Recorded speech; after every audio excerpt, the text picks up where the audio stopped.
I always thought turning 38 wasn't that big of a milestone, but maybe for my husband, Ethan, and my best friend Lauren, this was the perfect moment to drop the curtain on a show they'd been performing for an entire year. The birthday party was held at Maison Fleur, a French restaurant in downtown Portland. Soft golden lights, violin music drifting from the corner of the room, and one familiar face after another wishing me well. All arranged by Lauren as a big surprise. She smiled brightly when I walked in, hugged me like she was still the same best friend who once held me while I cried the night my mother died. Ethan stood beside her, handsome as ever, wearing the suit I picked out for him last Christmas. He wrapped his arm around my shoulders and whispered, "Tonight is all yours." I thought maybe he was gearing up for another emotional speech like he did every year. Something like, "Maya is the light of my life," or, "I can't imagine this world without you." I was used to those words. But tonight, his voice had a completely different tone. He raised his glass from the center of the room, his smile sweeping across the crowd. "Before we all raise a glass to celebrate Maya," he said, "there's something I want to share." I held my crystal glass, smiling, waiting, until I saw where his eyes went. Not toward me, toward Lauren. She stepped forward, the lights catching the green silk dress I had suggested she wear just weeks ago. Her eyes didn't avoid mine. In fact, they held a cold sense of triumph. Ethan took a breath and said clearly, "Maya, you've been an important part of my life, but sometimes love shows up in the most unexpected places." My chest tightened, the murmurs started, then Lauren spoke, softly, like she was telling a sweet little story over afternoon tea. "We didn't want things to happen this way, but we're in love, and we want to live honestly with our feelings." There was no clinking of glasses. The room sank into a kind of silence I had never felt before, one that choked the air out of me. Lauren looked at me, waiting for a reaction. Maybe she expected me to scream or burst into tears, but I simply touched the sapphire bracelet Ethan had given me on our 5th anniversary, then slowly unfastened it. I placed it on the table, right beside the chocolate mousse cake Lauren said would make Maya cry from joy. I met Ethan's gaze without flinching. "You picked my favorite restaurant, my birthday, and the woman I once called a sister to stage this little show? I'll give you this, you've still got style." Lauren opened her mouth, but I raised a hand to stop her. "You wore the dress I suggested, chose the place I love, and invited the people I trusted most to witness your betrayal. I hope it lived up to everything you pictured in your head." Then I turned to Ethan, my voice colder than a January night. "And you? I don't need another word from a man who chooses this way to leave a marriage." I grabbed my purse and walked toward the door. Each step felt heavy as lead, but I held my head high. Just as I touched the glass door, a young server approached timidly. "I'm sorry, Miss Maya. I probably shouldn't say this, but they came here together a lot over the past year. Always said it was for a private work meeting." I offered a small smile, not of surprise but of quiet recognition. "Thank you," I said, my voice low and firm. "You're not the first to choose the right side." I pushed the door open and stepped out. Nighttime in Portland was cold and blurry, but I knew one thing for sure. Their show had ended, and mine had just begun.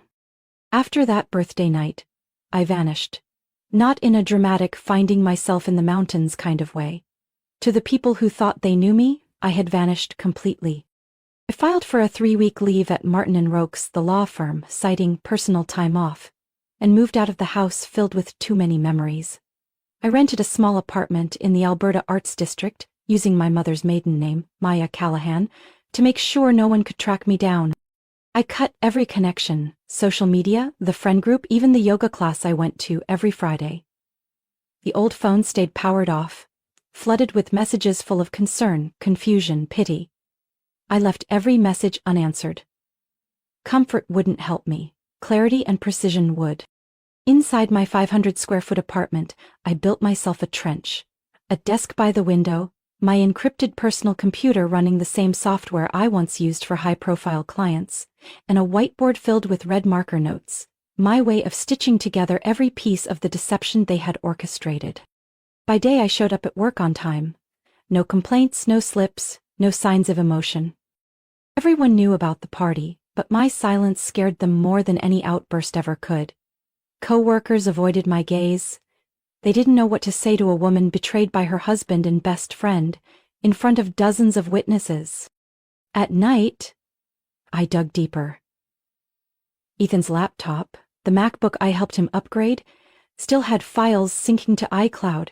He used to say, "You've always been better with tech than me." Ironic. I searched through Ethan's work email, hidden folders, conversations between him and Lauren they thought were deleted. Some of it was encrypted but protected by a password that was, of all things, my birthday. One message made my heart stop. Lauren. Has she started suspecting anything yet?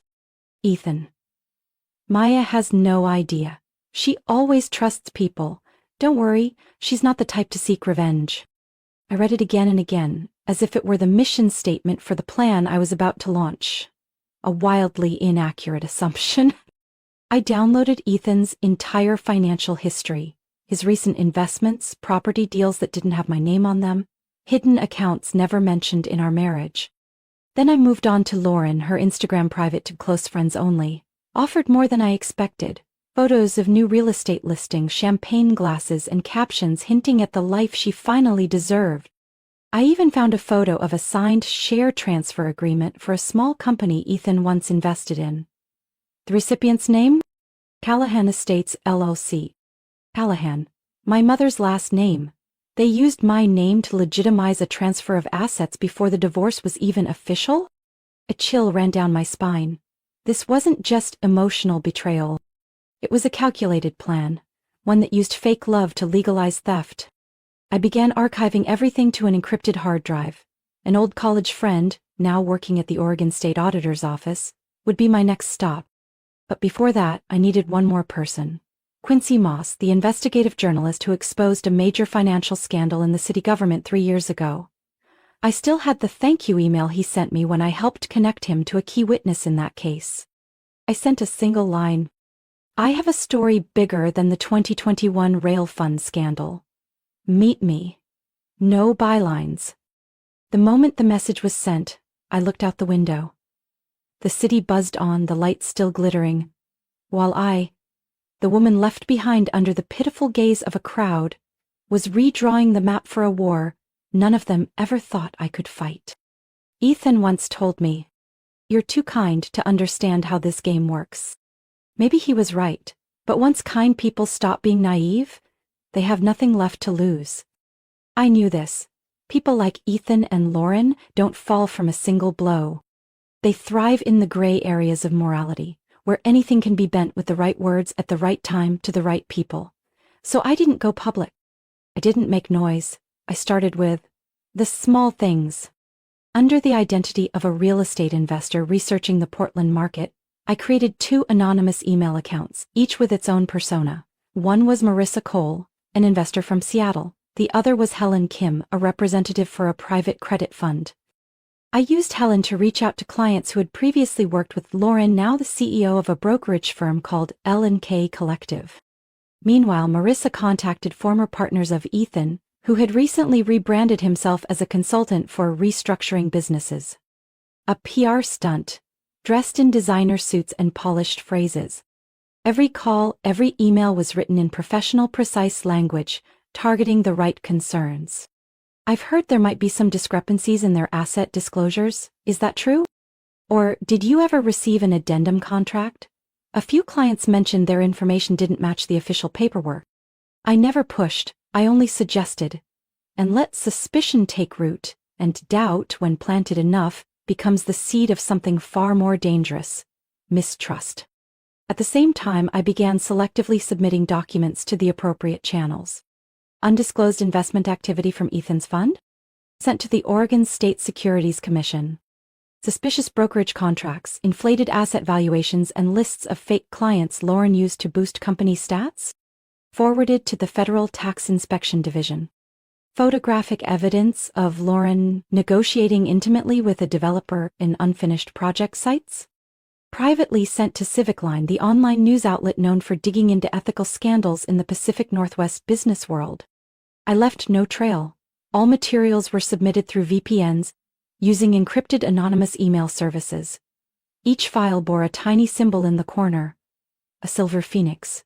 No one but me knew what it meant, because I was the one who designed it. On the night I took off my sapphire bracelet at that birthday dinner, knowing the old Maya no longer existed, I wasn't the only one waiting for the right moment to speak the truth. One Wednesday afternoon I received an email from Miles Harrington, the journalist Ethan once threatened to sue for writing about a public land deal conflict in 2018. Back then, Ethan had represented the developers and used contract clauses to get Miles's article taken down. Miles wrote, "I don't know who you are, but I verified the first 3 files. Everything checks out. If you have more, I'll pursue this to the end.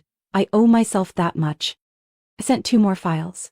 One of them contained an audio recording of Ethan speaking with a local broker, bluntly suggesting they cut material quality during the initial phase to save money customers won't notice. He even laughed. Miles' first article went live Monday morning. Short, sharp headline: "Behind the Glass, Ethan Brooks and the Shell Company Web." It didn't accuse him outright, but the questions raised were enough to send waves through the city's financial and real estate circles.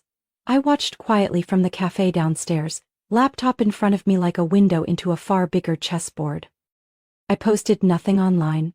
I gave away no emotional cues during work calls.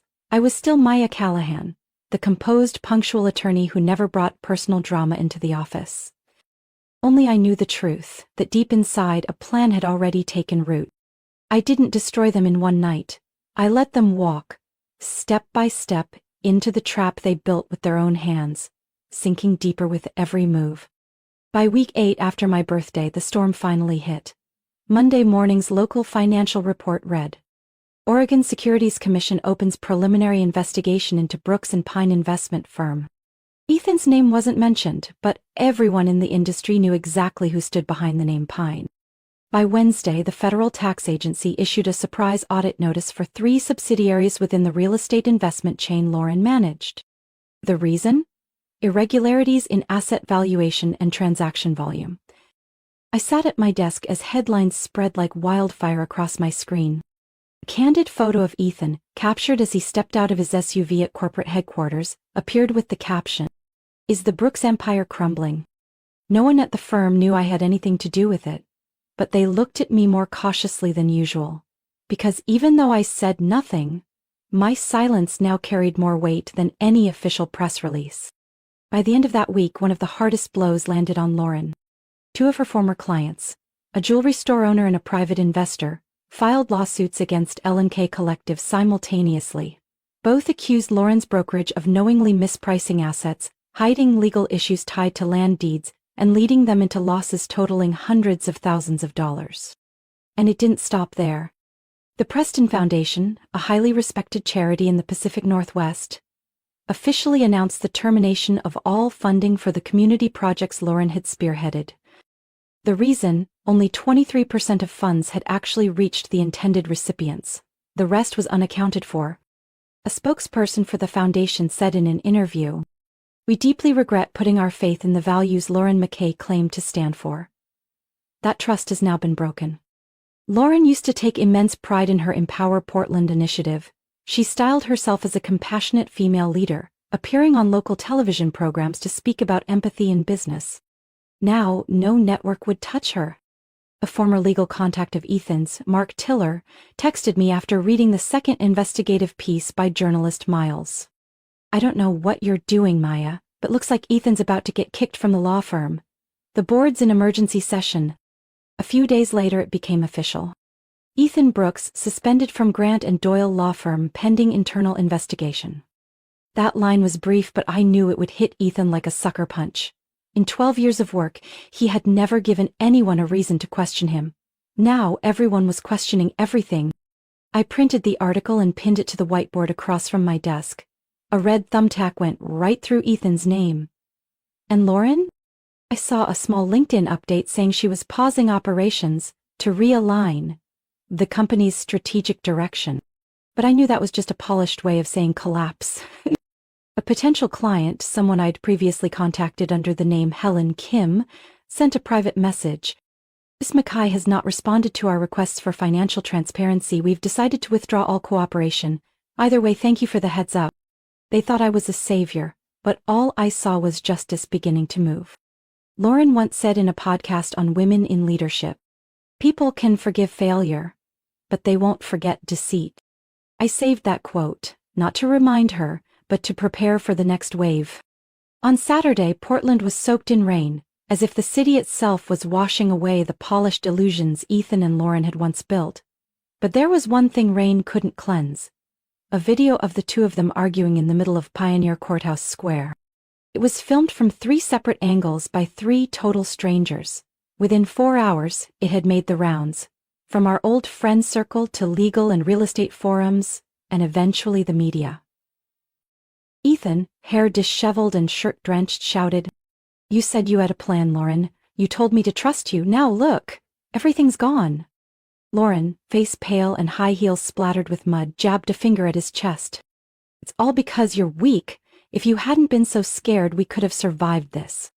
The same people who once praised them as a successful, glamorous power couple were now hitting replay, not out of sympathy but for sheer entertainment. The video, titled "When Power Collapses, Portland's Power Couple Falls from Grace," was even used in a marketing seminar as a prime example of self-inflicted brand destruction. Then came the cascade. Lauren's company accounts were frozen by the bank under request from the tax bureau. Brokerage contracts were terminated en masse. Ethan was summoned by the Bar Ethics Committee, and his asset declarations landed in the hands of an independent audit firm. Ironically, one of their senior advisors was an old classmate of mine from Yale. The message I received from her contained only 3 words: "She's the worst." 1 week later, Ethan's silver Porsche was towed in broad daylight. 3 days after that, the penthouse they once shared in the Pearl District was listed for sale at 20% below market value. They had no other options left. I didn't need to lift a finger. When the financial, legal, and media systems turn their backs, Ethan and Lauren are nothing more than 2 pawns turning on each other in a game that's already been flipped over. The final act that marked the end of their so-called love transcends circumstances illusion happened on a Thursday night at the Women Rising Foundation fundraising gala. Lauren still showed up, trying to look composed in an old sequin dress, reportedly borrowed. Her face was heavily made up, but it couldn't hide the dark circles under her eyes. A few people greeted her politely but quickly moved on. Lauren's mother, Nancy McKay, was the evening's guest of honor. When she stepped onto the stage to speak, she paused right in front of the microphone, eyes locking on her daughter seated in the second row. She spoke, voice weary. "As a mother, I used to be proud of my daughter, thought she was strong, smart, and kind-hearted. But today, I owe you all an apology, because I failed to teach my child the difference between true reputation and the trust others place in you." Lauren froze. I watched from afar, no need to get closer, because the event's live broadcast caught every detail: lips pressed tight, eyes glistening, both hands clenched into her dress. That night, Lauren didn't stay for the dinner. She left before the program ended, no goodbyes, no pleasantries. The next day, I receive an anonymous message, just a link to a private forum focused on public figures in law and finance. The latest thread: Maya Callahan, the quiet woman who was never weak. I watched from a distance as their final facade collapsed. Their love just a glitter-dusted mask. And when the storm came, what showed beneath was cracks, calculation, and the fear of facing themselves. I was reading an internal SEC bulletin when the doorbell rang at 10:17 p.m. The security camera lit up with the face I hadn't seen in person in over half a year. Ethan. Unshaven, hollow-cheeked, eyes shadowed, clutching a crumpled coat. He lingered at the door, then knocked again, so softly it barely made a sound, like he was afraid I might disappear if he made too much noise. I let him wait exactly 3 minutes, 1 minute for each year he and Lauren had betrayed me in secret. Then I pressed the button to unlock the door. Ethan stepped into the penthouse, now fully under my name, the same one we chose together when I turned 30. But everything inside had changed. New sofa, walls repainted in cold ash gray, abstract prints replacing our old wedding photos. Ethan looked lost, like an uninvited guest. The place looks really different. My head tilted more out of curiosity than compassion. I didn't speak. Instead, I poured a glass of cold water and placed it in front of him. "What do you want?" His voice came out hoarse as he met my eyes. "Maya, I know. I ruined everything. But you're the only person I have left now. You always listened, always stayed calm. You're the only one—" I cut him off, my gaze steady. The only one still standing after being betrayed by her husband and best friend in front of 30 people? He lowered his head. The man standing in front of me no longer resembled the one who once raised a glass at my birthday party and declared he'd found true love. I didn't come to defend myself. I just wanted to say I'm sorry. I sat down, legs crossed, spine straight. My hand rested lightly on the smart speaker remote beside the chair, already synced to a private recording mode. Ethan was under criminal investigation for violating investor protection laws. Anything he said tonight could be key. "That's interesting, Ethan. You're sorry. For what? For lying to me or for thinking I was too weak to fight back?" He clenched his hands, trembling slightly. I didn't think you'd go this far." "Exactly. That's why you're standing here empty-handed, while I'm sitting in the apartment you once called undivided marital property." Ethan looked around, eyes red. He exhaled, then whispered, "Lauren left Portland. She sold off what was left to pay personal debts. Her mother cut her off, and I have nothing. The firm won't take me back. My old clients won't return my calls. I came here because you're the only one who ever believed in who I really was." Time stretched between us as I met his eyes and said nothing. The truth was, Ethan had once been a good man. Or at least he had known how to make others believe he was. But what I'd gained through this entire journey wasn't hatred. It was something far sharper. Clarity. "You're wrong, Ethan," I said quietly. "I believed in the version of you that you created. But after everything, I don't need to believe in anyone anymore." Ethan began to cry. Without an audience, his performance fell flat. I pushed back my chair and walked to the door. Slow, deliberate. "I think you should leave, and if I were you, I'd choose every word carefully from now on. Portland's smaller than you think." As he walked toward the door, his shoulders slumped under the weight he had never learned how to carry. The burden of his own failure. I locked the door. The click echoed like a final punctuation mark. I thought that once Ethan crumbled, Lauren vanished, and their manufactured empire turned to dust.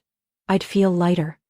But the truth is, silence after victory isn't peace. Every morning, I still sat in my penthouse, looking through the tall glass windows, watching the city pulse like no storm had ever passed through. I sipped coffee from a carefully chosen mug, read financial news, checked the list of people who had turned their backs on me, and quietly crossed out each name. I thought that was freedom, but it wasn't. It was a deliberate kind of isolation. Until one day, David Murphy, the founder of a small business investment fund in Oregon, reached out to me. He used to be my colleague at Grant & Doyle and was one of the few who had quietly emailed encouragement after that birthday party. No names, no digging, just coffee, and a folder that changed everything. "We're restructuring our legal support program for small businesses, but we're not looking for traditional lawyers. We need someone like you, someone who sees the weak spots but this time to reinforce them, not tear them down." I read every page carefully, and the more I read, the more it felt like someone was pulling my hand from the edge of the abyss. I said yes. There was no announcement, no LinkedIn post. I simply walked into the new office on the 9th floor of an old building in East Burnside, sat down, and got to work, quietly cleaning up someone else's mess. My first project was a candle and essential oils shop, owned by a single mom named Claire Jennings. Sales had plummeted after the pandemic, and she was on the verge of bankruptcy due to a lease agreement with highly unfavorable terms. I met her at the shop, a small space scented with lavender and sweet orange, but Claire's eyes looked tired, like she was preparing to pack up her dream in cardboard boxes. I sat down, opened my laptop, studied the lease, cross-referenced her transaction history and cash flow. And then I saw the name on the lease. Lauren McKay. I stilled but let the silence speak instead. Claire noticed my expression shift and asked softly, "You know Lauren? I used to work at her firm, got fired after reporting a colleague who faked client records. I looked up at her. In that moment, Claire wasn't just a client. She was part of the same fight, another casualty of the same corrupt machine I had spent 6 months dismantling. I know, I said, and I think this time, we're not letting her take anyone else down. I rewrote Claire's legal documentation, renegotiated the lease, outlined a cash flow restructuring plan, and guided her through applications for 3 post-pandemic recovery grants. 4 weeks later, Claire stood in front of her shop, newly painted with a cozy coffee corner in the back, and said with tears in her eyes, "No one ever stood up for me. Until you. I owe you a whole new life." A quiet smile crossed my lips, not out of triumph, but because I was finally rebuilding. Not from the ashes of others, but from the fragments of myself I had learned to hold. The next morning, I sent David an email. "I'd like to take on more cases, and if there's any business being crushed under vague clauses, send it my way." He replied in 7 minutes. "Welcome to the rebuild phase. You're ready." I sold the penthouse the following spring, on the very day the magnolias bloomed across Oregon. The agent was surprised I accepted an offer below market value. Letting go mattered more than any extra gain. Peace had become the real value, and that was worth more than any number. My new apartment was a third of the size, on the 5th floor of a red brick building overlooking Laurelhurst Park. Gone were the sharp lines and empty echoes. Now, I had sunlight, linen, and laughter. Small things that felt like healing. I picked everything myself: cream-colored linen curtains, a tiny cactus on the windowsill, and a scratched oak writing desk where I finally began writing down the thoughts I had only carried in my mind. David introduced me to Alexander Brooks, a media studies professor who once assisted in content analysis for the investigative series I worked on last year. I remembered his name from email replies. "Professor Brooks says your timeline structuring resembles crisis communication models." The first time we met, he smiled and said, "I used to tell my students, when a woman chooses silence, be careful. But after reading your work, I changed it to, when a woman chooses action, no words are needed." Alexander never asked about my past, never mentioned Ethan, Lauren, or anyone connected to them. He only spoke of books, education, and the maple tree outside my window. How, if cared for properly, its leaves would turn fire red in fall. I don't know exactly when we became something. Just that one Saturday afternoon, he stood in my kitchen making me chamomile tea and said, "I don't think I'm here to heal you, Maya. I just want to be the person beside you when peace returns." And I said yes, not because I needed someone to fill a space, but because I wanted to learn how to live without guarding every inch of myself. On my 42nd birthday, I didn't throw a party. Forget the flowers and sweet words. All I longed for was stillness, a window view, quiet jazz, and a glass of wine that didn't ask for anything back. Alexander sat beside me, reading the final chapter of the novel he always said was too beautiful to rush. I was folding a napkin when my phone buzzed. A message from an unknown number, but I knew immediately who it was. "Lauren, you won, but I hope you learned your lesson too." I read it again and again, and only felt pity for a woman who still believed every game only had 2 outcomes: win or lose. I replied with one line. "I learned what you never understood. Self-respect isn't something you can borrow." Then I turned off my phone. That summer, I agreed to mentor a program for female-led startups in Portland. Not to teach them revenge, but to teach them how to protect themselves, with knowledge, clear contracts, preparation, and the right kind of trust. One of the women I mentored was Naomi, 26, who had lost her entire investment because she didn't read the exclusivity clause. One afternoon, she asked me, "Have you ever been betrayed? Like so deeply you stopped trusting anyone?" I smiled, not out of certainty, but reflection. Words could wait. Then I told her the story of a woman who once stood up in a black dress at a birthday party, unclasped a sapphire bracelet, and walked away from a life that thought it couldn't exist without her. Naomi sat quietly for a while and then whispered, "I think I understand." And I believed she did. Because the deepest lessons aren't always in what we say, they're in how we live. After everything breaks. Maya's story isn't just about reclaiming justice after brutal betrayal, it's proof that clarity and quiet strength can reshape an entire life. In the real world, no one escapes hurt or failure. But what we choose next, whether to collapse or rebuild, is what defines our true worth. Maya chose not to stop at revenge. She used the very strength others underestimated to write a new chapter, calm, grounded, and free from the chains of her past. What do you think of Maya's journey? Did she go too far, or was it exactly what she needed to reclaim herself? Share your thoughts in the comments, and don't forget to follow the channel for more powerful family stories to come.